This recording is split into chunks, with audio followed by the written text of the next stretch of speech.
Tenemos ahora al Paulo Guimarães, un colega del Banco de Portugal, jefe adjunto del Departamento de Economía e Investigación del Banco de Portugal. Va a hacer una presentación acerca de disponibilización de microdatos a los bancos centrales, algo que hemos estado analizando con mucho cuidado y creo que acá hay puntos de vista muy interesantes.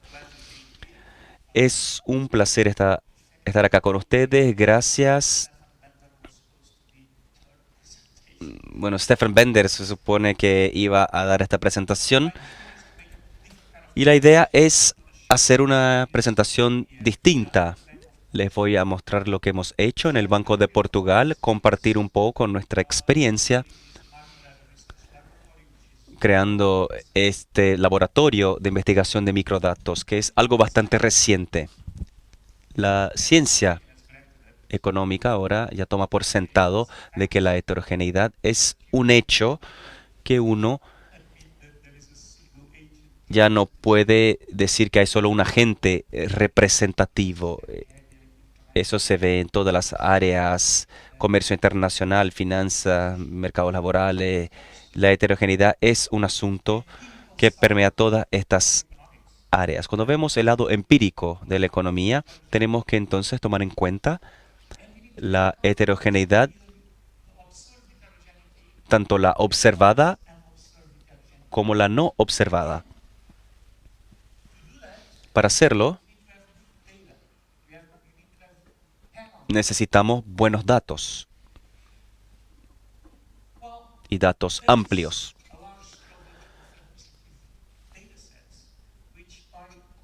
Hay conjuntos de datos que son ideales para construir estos datos de paneles, porque en general son obligatorios, cubren toda la población, hay identificadores por individuos y hay mucha información. Yo sé que acá en Chile, por ejemplo, tienen datos administrativos que ustedes pueden utilizar para su investigación. Y si lo combinamos con la capacidad de tomar información de otras fuentes y de otros conjuntos de datos, el número de cuestiones que un economista puede enfocar son muchas, casi ilimitado. Y esto es, bueno, el ambiente ideal para un economista, poder usar este tipo de datos y esperamos que la investigación derivada de esto nos pueda dar más fundamentos para las políticas económicas.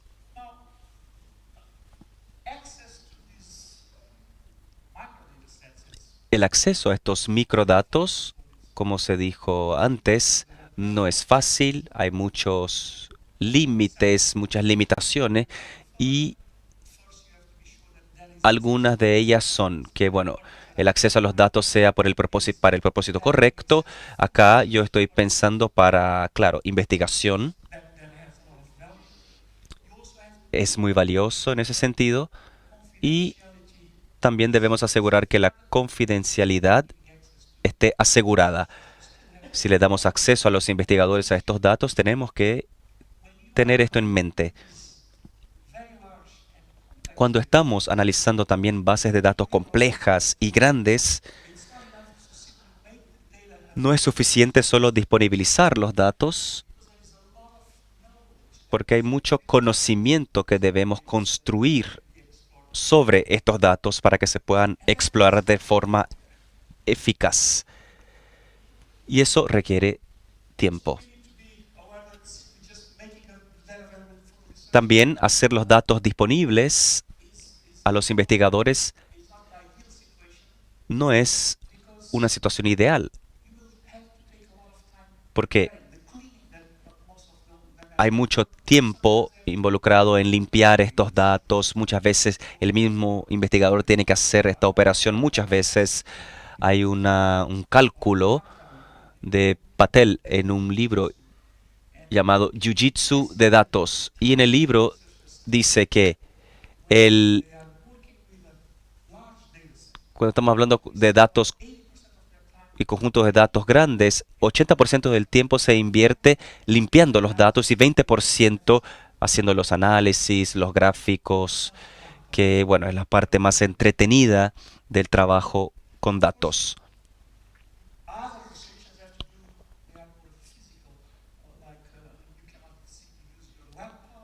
También es un trabajo físico, a veces uno no puede solo usar el computador, hay que tener claro el acceso a los recursos correctos y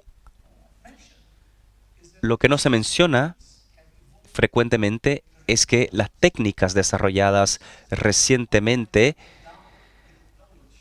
no son conocidas aún por todos los investigadores y necesitan pasar por una capacitación. En los años recientes hay muchas novedades que tenemos que aprender, por lo tanto, solo tener datos disponibles no es suficiente. No podemos simplemente dar los datos a las personas y esperar que los resultados aparezcan. Mi argumento es que los bancos centrales están en una postura bastante buena para rellenar esta brecha entre la comunidad de investigadores y los proveedores de datos. Y este argumento lo baso en 3 puntos. Muchos bancos centrales tienen estos conjuntos de datos de nivel macro bastante buenos. Si no tienen la capacidad de hacerlo, tiene al menos el acceso a buenos datos administrativos y un acceso privilegiado. Y también tiene investigadores de planta que trabajan con estos datos, que han desarrollado este trabajo y que entienden las necesidades de la investigación. Es decir, tenemos acá la oferta y la demanda en la misma institución. Por lo tanto, los bancos centrales tienen una postura o una posición bastante cómoda para poder proveer datos a los investigadores. Bueno, el caso del Banco de Portugal es que, bueno, tenemos mucha experiencia lidiando y produciendo conjuntos de microdatos, particularmente en nuestro departamento de estadísticas. Tenemos también un departamento de investigación con un buen grupo de investigadores, los mejores del país que están trabajando con estos microdatos, con las bases de datos micro de Portugal. Y también hay un plan estratégico. Y en nuestro plan estratégico tenemos identificado la meta de promover la comprensión de la economía portuguesa y de la integración europea y contribuir hacia una mejor integración de la sociedad con más información. El BPLIM, que es el laboratorio de investigación de microdatos, fue creada según la visión del presidente del banco y de su compromiso. Este laboratorio está en la ciudad de Oporto. Esta es una imagen de la ciudad.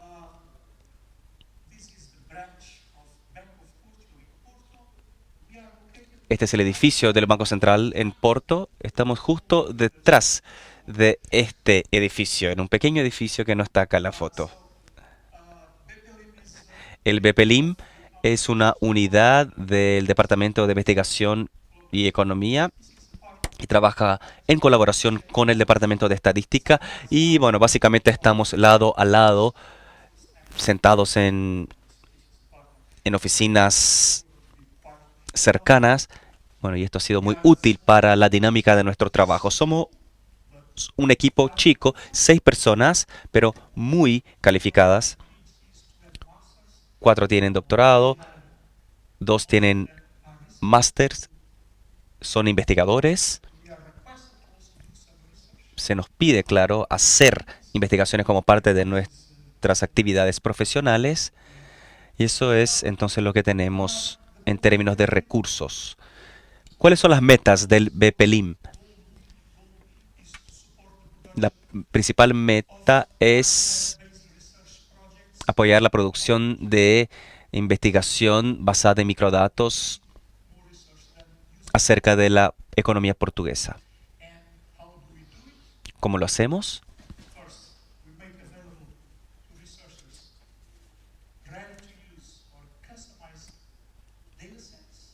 Hacemos disponibles los datos listos para uso o conjuntos de datos personalizados.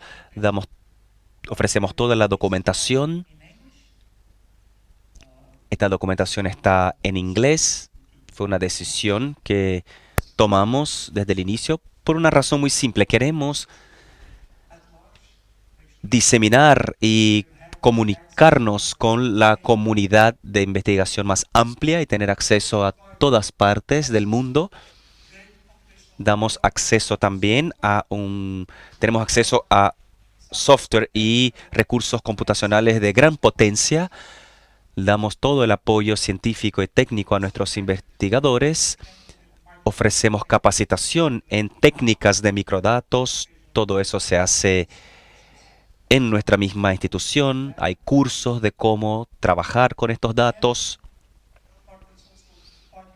Y lo que es importante para nosotros también es que aportamos al desarrollo de jóvenes investigadores. Recibimos estudiantes de universidades locales que vienen a trabajar con nosotros y les enseñamos cómo trabajar con estos datos. Ellos nos ayudan en los proyectos y es una forma de motivarlos a que sigan una carrera de investigación usando microdatos en el futuro. ¿Cómo funciona? En términos prácticos, funciona como cualquier otro centro de investigación. Tenemos un sistema de envío en que los investigadores postulan un proyecto. Tienen que estar certificados o acreditados. Esto es algo bastante normal en cualquier centro de investigación.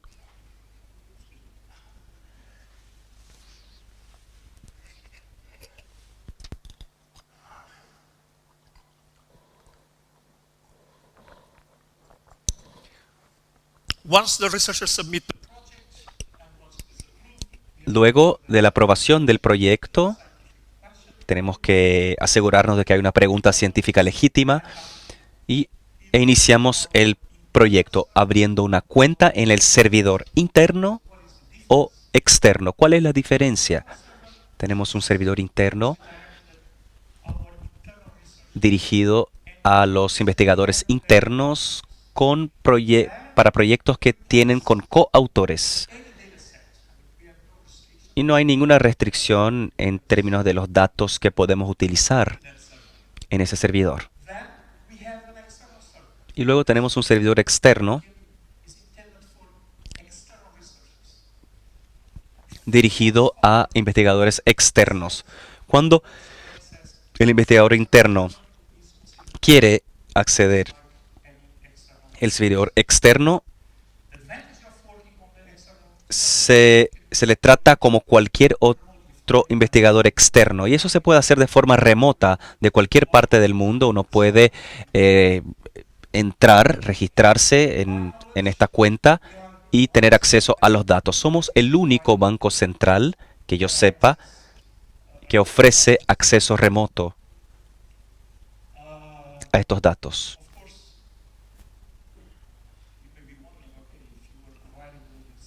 Claro, uno se pregunta si ¿qué pasa con la confidencialidad? Si hay acceso a todos estos datos.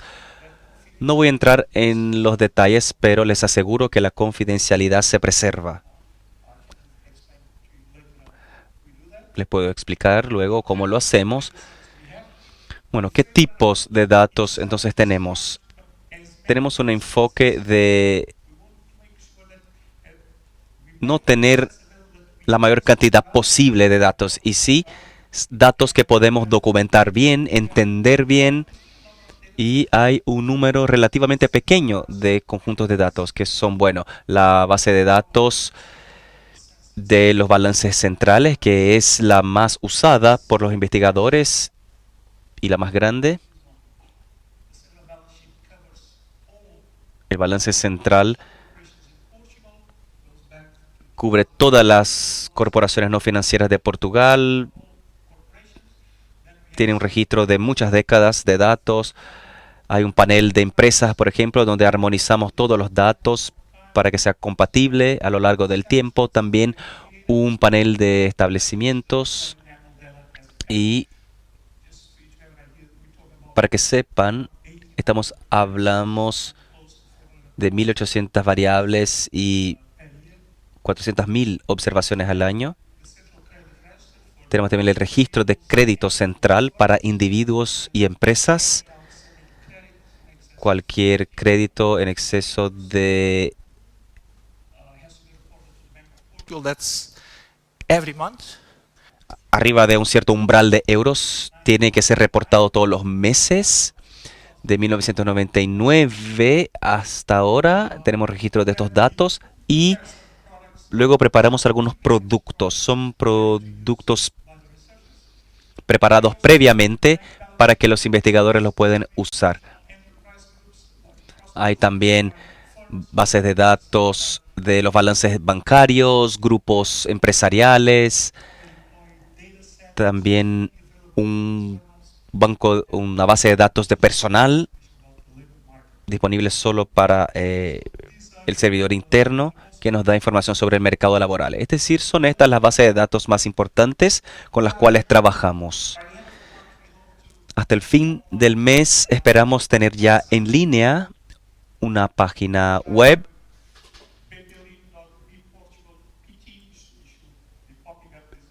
con una dirección. Bueno, hay un sitio web ahora, pero es temporario, entonces luego vamos a tener la dirección final. Acá tendremos acceso a todas las bases de datos, los recursos también. Es decir, nosotros ofrecemos herramientas para analizar los datos, ¿no? Algunas de ellas las hemos creado. Damos también documentación auxiliar, una lista de proyectos, eventos y un foro de discusión para preguntas relacionadas con los datos. Entonces, básicamente, es una explicación rápida del BPLIM. ¿Y qué hemos aprendido hasta ahora? Yo diría que lo más importante que hemos aprendido y que observen que cuando nos dispusimos a hacer esto, no teníamos orientación, salvo la asesoría de Stefan del Bundesbank, que ya tenía un centro de investigación de datos quien nos ayudó, pero hay mucho autoaprendizaje. Lo fundamental es documentar todo, todos los datos, todo lo que sucedió, todas las preguntas que se hicieron. Documenten los problemas con los datos también. No hay nada más frustrante que tener acceso a un conjunto de datos y decir, ¿cuál es la definición para esta variable específica que se utilizó hace 5 años? Y nadie sabe. Entonces, simplemente traten de anotar todo. Y yo creo que esto es muy importante. Incluso internamente, intenten documentar todos los procedimientos implementados. Les voy a dar otro ejemplo. Al trabajar, tenemos que producir varias herramientas de software, como pequeñas rutinas. Y yo les digo a la gente que trabaja conmigo, si hacen eso, generen un archivo de ayuda que describa exactamente qué están haciendo, qué hace eso. Porque tal vez mañana ustedes no están, entonces tienen que hacerlo de inmediato. Entonces ellos documentan todo a medida que van avanzando. Y lo otro que he aprendido es que deben ser lo más transparentes posible. Y a lo que me refiero con esto es que los investigadores no les importa, y esta es mi propia perspectiva, no les importa si los datos que les damos realmente suman y que dan las estadísticas oficiales. Pero lo que les preocupa es porque hay una diferencia. Entonces hay que explicar todo, que quede todo claro. Bueno, hacemos esto para generar esta información, pero también lo hacemos de otro modo. Y publicamos todas las versiones de los manuales que hacemos. Entonces uno siempre puede volver para atrás, ver si ha habido cambios. Y también entregamos versiones de todas las herramientas que vamos utilizando. O sea, la transparencia es muy importante. Y compartir conocimiento. O sea, una de las cosas que hacemos cuando recibimos los conjuntos de datos o los datasets es que intentamos documentar todas las inconsistencias. Tenemos datos de muy buena calidad, pero no hay datos perfectos. Siempre hay diferencias. Y esto lo compartimos con los investigadores para que ellos sepan que los datos hay problema con los datos, pero también lo compartimos con nuestro departamento de estadística para que ellos puedan intentar mejorar lo que se está haciendo. Y tenemos el foro para compartir el conocimiento y además nosotros alentamos cualquier forma de compartir. Porque si los investigadores identifican cualquier problema, queremos que puedan compartir, que puedan hacer preguntas y que divulgamos desde el sitio web para que no tengan que reinventar la rueda aquí. Bueno, también averiguamos que era necesario siempre seguir aprendiendo. Es una inversión muy grande.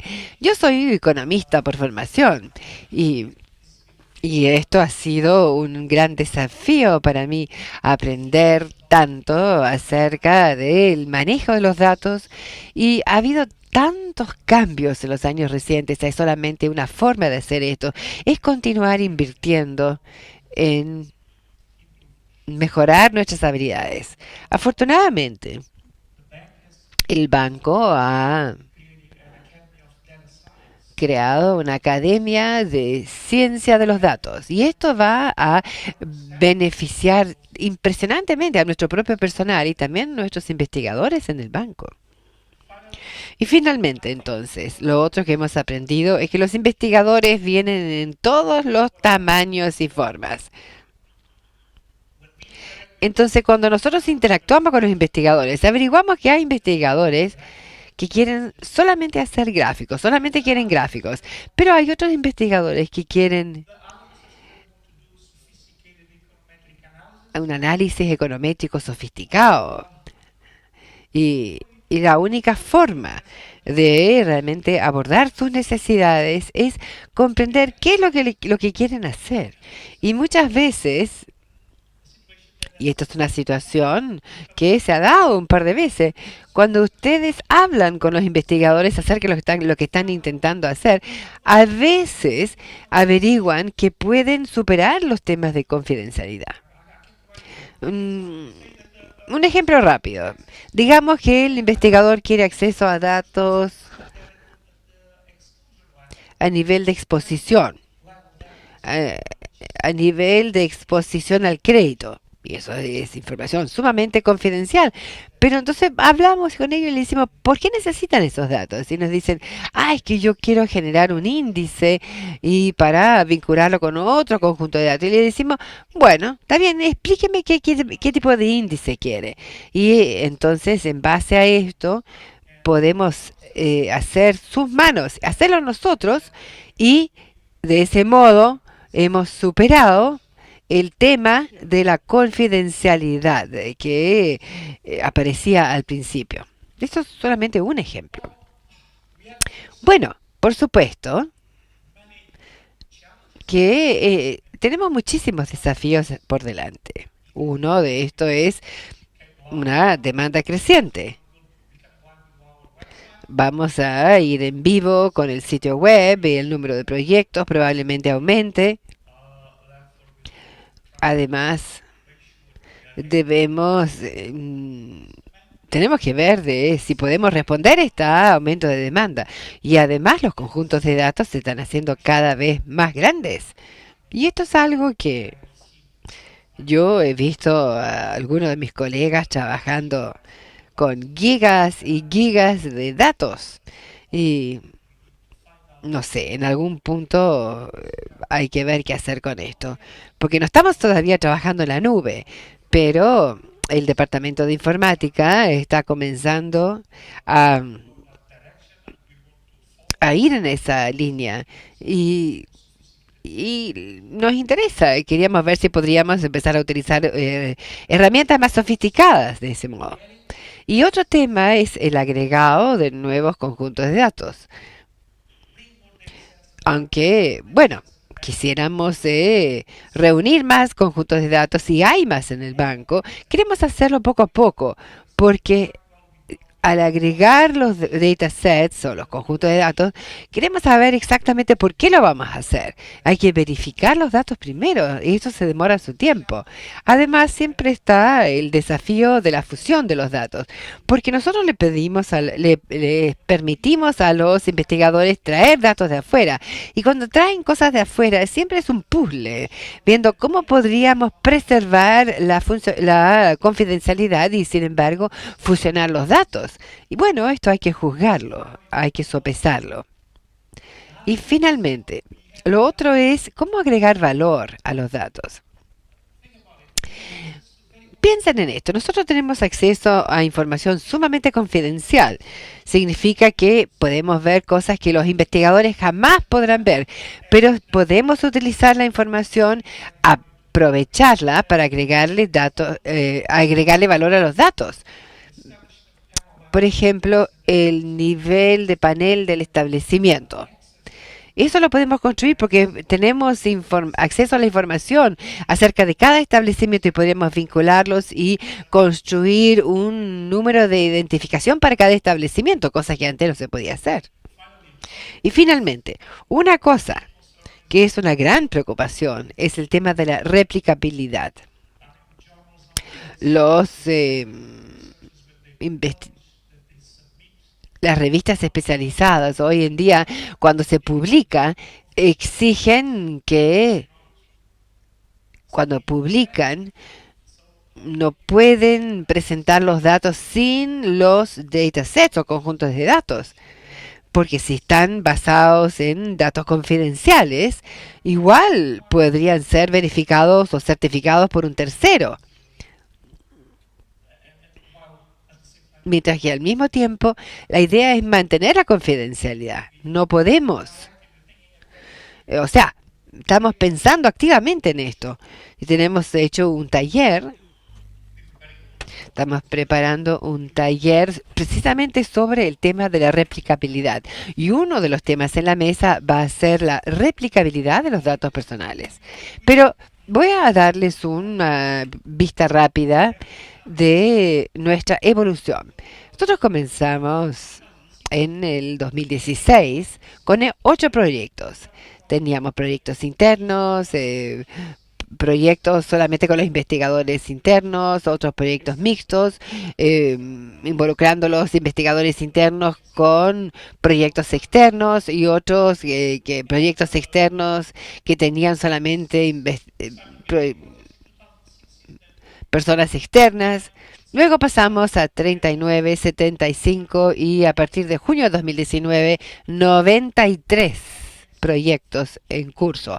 42 de ellos, de hecho 44 proyectos exclusivamente sin investigadores externos. O sea, los investigadores no tienen vínculo alguno con el banco.